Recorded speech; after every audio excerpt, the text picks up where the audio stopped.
Welcome to WHHI News. I'm Allie McNair, and here's a look at your headlines. A tentative settlement has been reached in the Mallory Beach wrongful death lawsuit. According to the attorney for Beach's family, the proposed settlement was made with all but two of the defendants in the case. Included in that settlement are 26-year-old Buster Murdoch, the only living son of disgraced South Carolina former attorney Alec Murdoch, and the estate of Maggie Murdoch, Alec Murdoch's late wife.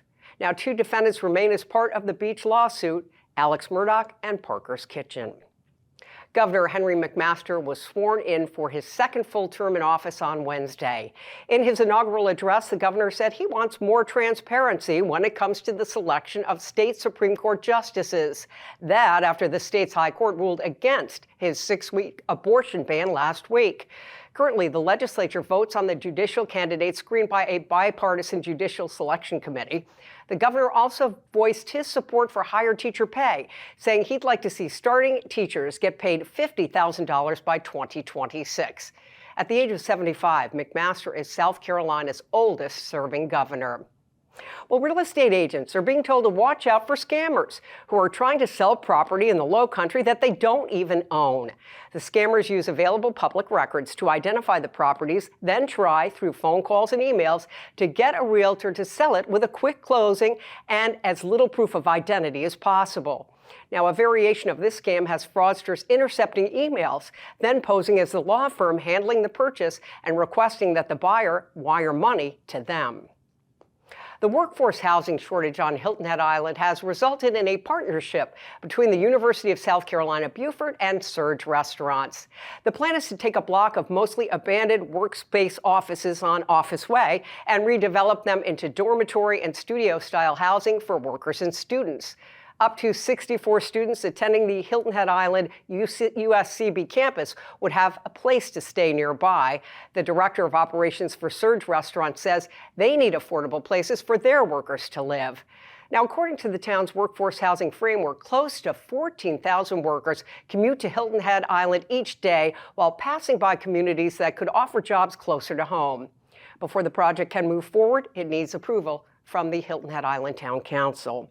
With the elevation of the purse along with the field for this year's RBC Heritage, the charitable portion of the tournament could show a lot more dollar signs, too. The Heritage Classic Foundation is raising its match for dollars donated to two major fundraising programs, Birdies for Charity and the Champions for Charity, from 15% match to 20% match. That means your charitable donations will go farther. Now, for details on these and other stories, be sure to check the news sources on your screen. Also, be sure to find us on Facebook, Twitter, and Instagram. And if you have a story idea, email us at news@WHHITV.com. With a look at sports now, here's Justin Jarrett. Hey, it's time for Last Night in the Lowco on WHHI, powered by LowcoSports.com. It was a big night on the mats Wednesday with high school wrestling taking place in gyms across the Lowco. It was senior night at Beaufort High with the Eagles hosting Battery Creek, Bridges Prep, and John Paul II. Beaufort beat Bridges 47-24 and topped JP2 64-12 as Colton Ferris, Tyreek Legree, and Antonio McKnight each earned 2 pins, and Andrew Legree had a pin and a tech fall. Battery Creek also went 2-0, beating JP2 43-31 and besting Bridges 63-12. Gunnar DeGroat, Mitchell Emmert, and John Coker each had 2 pins for the Dolphins.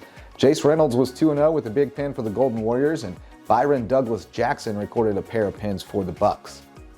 The May River Sharks are up to number 3 in the most recent Class 4A rankings at scmat.com, and the Sharks solidified their status as the team to beat in Region 7 4A with a 66-15 rout of number 10 Lucy Beckham on Wednesday.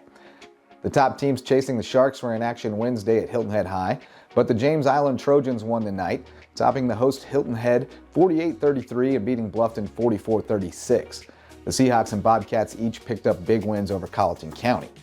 Check out this week's Lowco Sports Lowdown podcast at LowcoSports.com for much more high school wrestling coverage. For Lowco Sports and WHHI, I'm Justin Jarrett. Until next time, go Lowco. Thanks a lot, Justin. And now here with our weather outlook, Maria Sowden. Maria? Thanks, Allie. Yep, so taking a look ahead, Friday we are going to see a couple showers in the early morning. It should be clearing up by the early afternoon, and then it's going to be partly cloudy the rest of the day. Temperature-wise, Hilton Head's going to have a high 58, a low of 43. Bluffton's going to have a high 57, a low of 41. And Beaufort's going to have a high 57 and a low of 43. The sunrise for Friday is going to be at 7:25 and sunset's going to be at 5:37. Taking a look at the beach tides, low tide's going to be at 8:24 a.m. and high tide's going to be at 1:23 p.m. Taking a look into the rest of the week, a little bit into next week, Saturday's going to be sunny with highs only getting in the 50s and lows in the 30s. Come Sunday, it's going to be partly cloudy again with highs in the 50s and lows in the 30s. And then come Monday, it's going to be partly cloudy, but we are going to see a small increase in temperatures. It's going to be highs in the upper 50s and lows in the 40s and 30s. That's it for today. Let's send it back to the desk. Thanks, Maria. When we come back, we'll find out what Hilton Head Christian Academy's jazz band has been up to lately. Stay right there.